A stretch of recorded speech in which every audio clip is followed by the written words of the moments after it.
My name's Hudda, and I will be conducting the Heritage Walk for Numbi. I've been a part of Numbi now, oh God, quite a few years.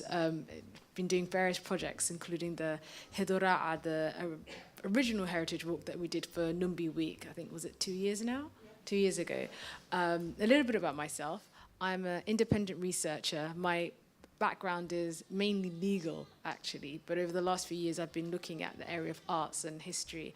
I'm also a part of a collective called Thicker Black Lines, which is a multidisciplinary art research organization.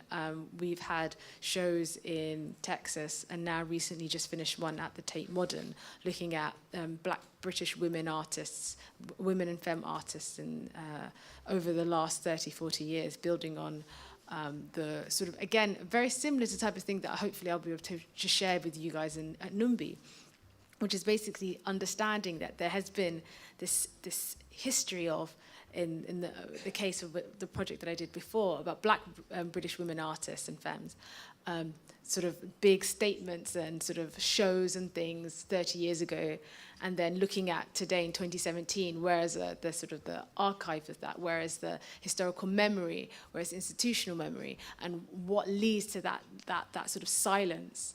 The walk that I did, the Hidura'a, the whole concept behind it is twofold. So it's a practical project, going through the archive, researching impact and stories of Somali peoples in Tower Hamlets in East London. But also it's a sort of conceptual idea of what is history and what is archive. So I think it's been hinted at. So the Somali community is known to have this great oral tradition, and it's said that Somali's peoples didn't have a written language until the 60s and 70s as a political project. But does that mean that we don't have literature? Does that mean we don't have history? And I say no.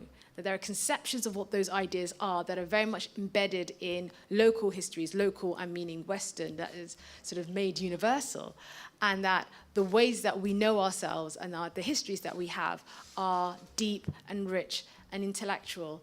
And so the Heritage Walk is the idea that when we know somewhere, well, historically, for example, Somali peoples have not been known to make maps, but we have an understanding of a location and where things go. So if you want to go somewhere, you take somebody that knows where they've been there before, rather than mapping out a big map, as it were.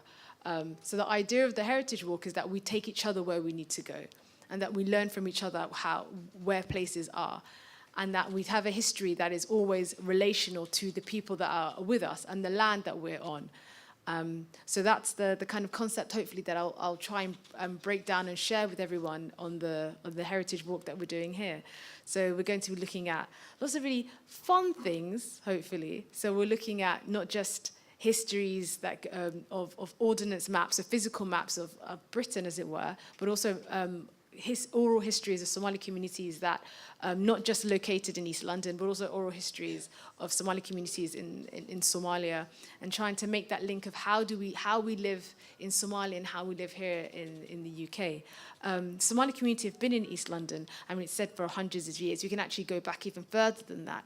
And knowing East London, and particularly Tower Hamlets, as being this port city, this place where all of the world has come into.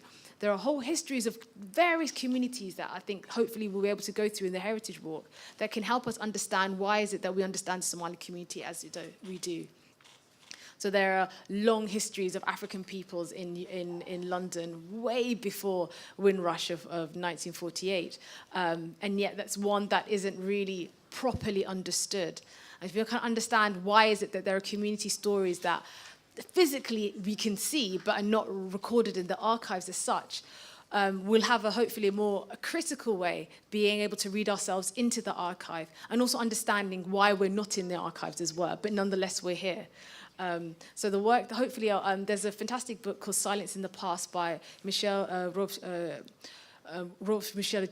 Truot, who's a Haitian writer who speaks about, and historian who speaks about how do we understand silences in archives and be able to read ourselves in there, and also reading along with the archive. So what is recorded is just important as what's not recorded. Oftentimes we try to be sort of critical of the archive, but understanding that the archive serves its own purpose and has its own dynamic, and then understanding what we want to do when we're archiving.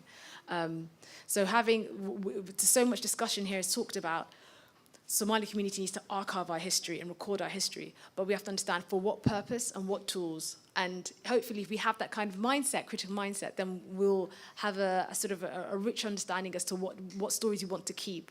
And what stories as well are not able to be recorded in the archive. So understand the failures of archiving. So what things do we keep ourselves? Or what things can necessarily would not be able to be recorded, but nonetheless we know that we know them. So that sounds really wishy-washy. I hope the